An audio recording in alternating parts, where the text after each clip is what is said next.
Mahlzeit Freunde, welcome to my channel. My name is Jessica, and while I'm gonna paint this guy today, you will find out a lot about consistency, why it's so important. I'll talk a lot about pillow paint and how awesome it is and how underestimated it is. And yeah, bunch of tricks and tips along the way. I'm going to use two colors by Nova Color, and especially the two together are something else. So the two colors I was talking about, it's Nova Color, Indanthrone Blue, and this guy is the lighter blue, and that's a turquoise pearl. I really like the Nova colors. I haven't tried all their colors yet, but those two, I like them. The gradients you get and the depth you get and the glow you get, that's all from these in combination with the hide and reveal. In addition to those two colors, I used Golden's Heavy Body Iridescent Pearl, and I used this little piggy pigment. It's called Abalone. Let me start painting. This is my PPG Multi Pro. That is still a perfect can, I gotta say. You can hopefully see how thick that layer of paint is. The pillow paint is super important. You can get white house paints that suck up your paint right away, or are so thick that you can't even move them. You want the perfect middle, which is a flowy consistency but also a thick layer. You don't want it to spread out too much by itself. And you guys, like I said, the consistency is a little bit more important with this technique, and I think it's really important to have very similar, if not identical, consistencies of your colors. Once one of your paints is thinner than the others, it will move in a different pace, which means some are moving faster, that would be your thinner paints, and others might not even move at all. And that is important within your colors. Pillow paint doesn't matter with that. The cell activator doesn't matter with that. Your colors mixed with your pouring medium should be the same consistency, so they move in unison. That's super important if you want a decent flow in your paintings.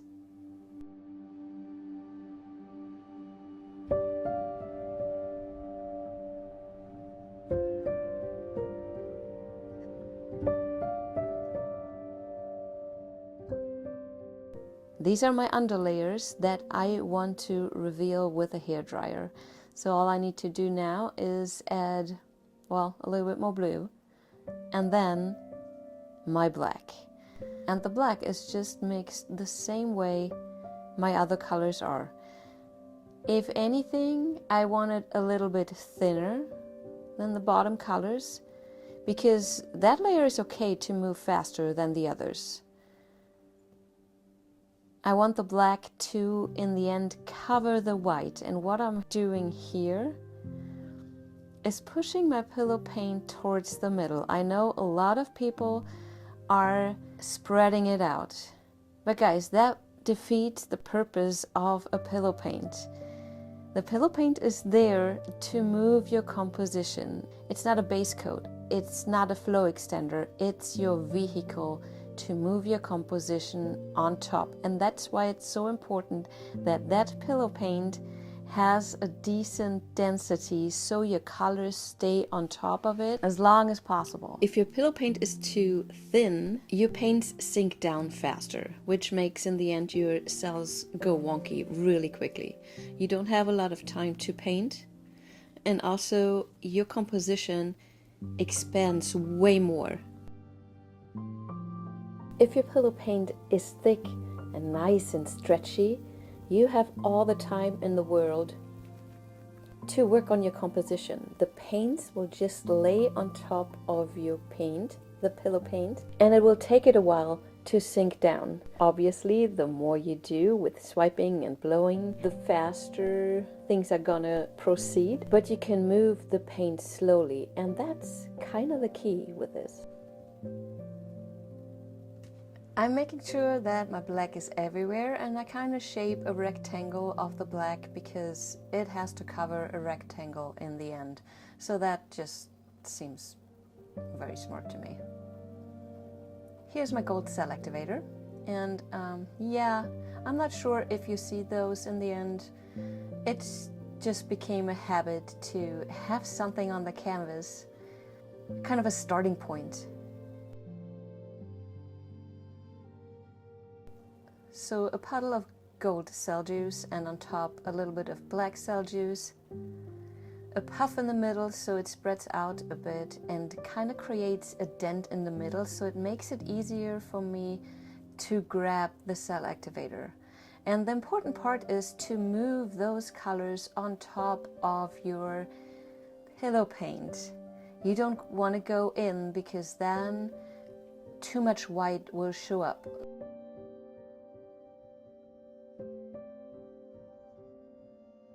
This is not perfect. There you see I went too deep. Don't forget that you will expand this, and if a lot of white shows up now, then even more white will show up later. If you like that, that's, I guess, what you gotta do. If not, don't do it. It's that easy. Parts of this blow were great, some not so much.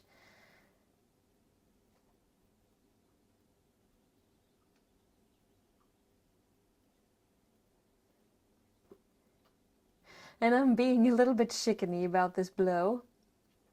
I'm trying to power blow the solid patches of my cell juice that are stuck on my paints. And I basically do the same thing as what I do with a hairdryer. I create a dent in the middle and then try to grab the rising edges of it and blow that out. A little bit more blowing here and there. But look at that gorgeous blue already. It's almost surreal to me how these colors glow.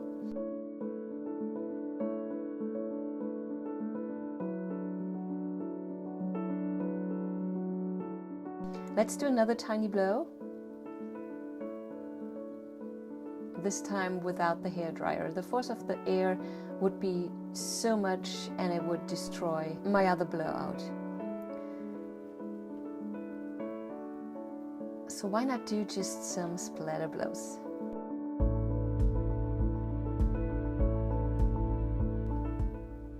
I just love the splatters because it breaks up the patterns and it brings life in it. I am obsessed with them.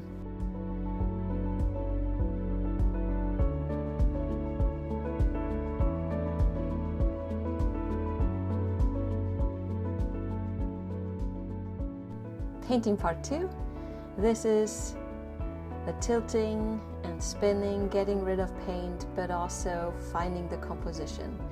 And I always do a mix of spinning and tilting. The spinning is for moving the paint evenly, spreading my black out to the edges, but I do stop once one edge runs over to look at it and do adjustments with the tilting.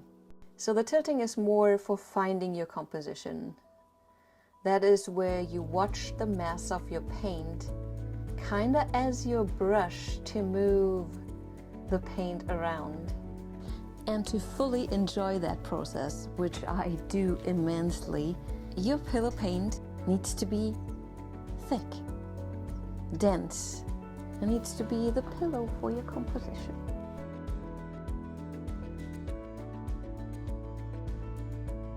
Take your time with this. Be in the moment and shape your painting.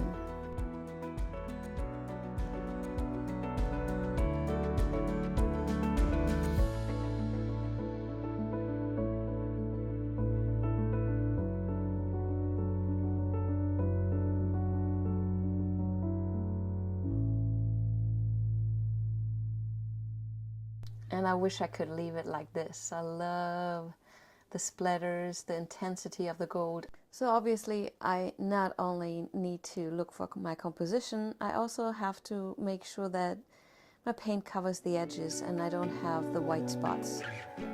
So it's a permanent negotiation with the paint.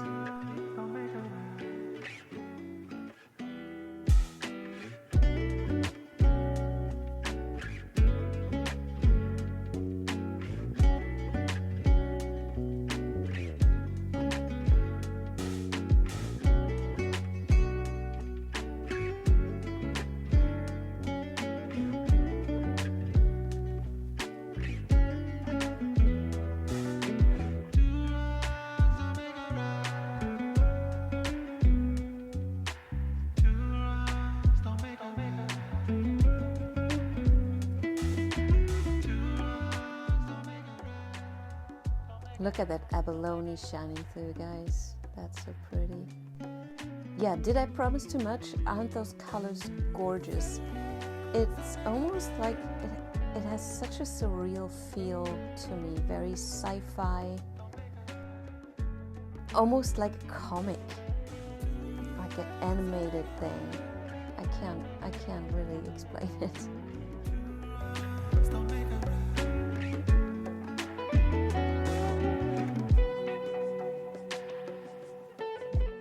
So when it comes to the end of tilting, there's not much movement. You have to be really careful because sometimes the movement hides. I really want to make sure that there is barely anything moving anymore before I leave my painting dry. It is maybe a little bit better with this pouring medium. It's harder with varnish in the pouring medium than with this one. I found that it's a little bit more forgiving and you can leave a little bit more paint on. But yet, if it's too much, you will get wonky cells and your composition might move depending on how level you stored it.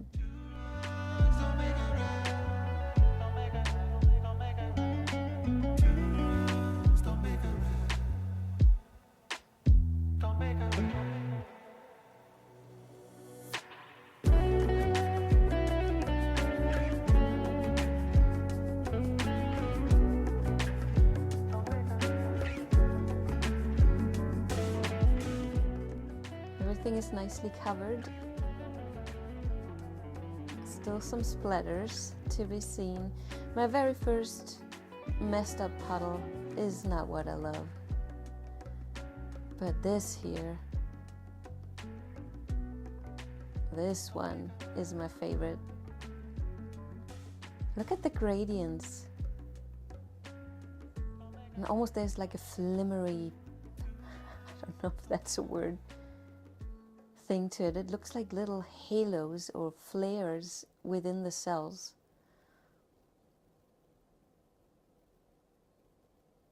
Love this part too. Oh my gosh.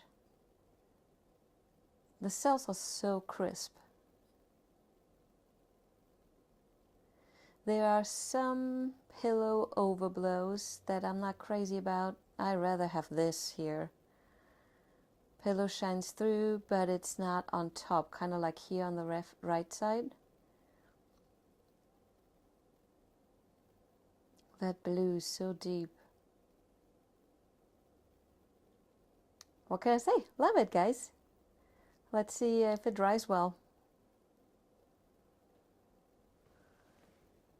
Okay, I guess it's time to show you the right result. So guys, if you paid attention, you saw me, or better, you did not see me do one thing, which is popping the bubbles. So I ended up with a few craters because I didn't pay enough attention to that. Pop your bubbles. Don't forget about them. This dried wonderfully, same way you saw it wet. Look at the crispness, crisp cells. Not quite sure about the abalone, to be honest with you. It kind of distracts a little bit from my crazy blues there. I might keep it out the next time. But guys, this pouring medium is just killer. This is one part where I blew some pillow paint over my other colors. Not loving it, not hating it. It's gonna stay. This is my very first messed up blow that I actually ended up splattering over. And that, to be honest with you, interrupted a little bit too much. And whatever. I love it. It's so cool.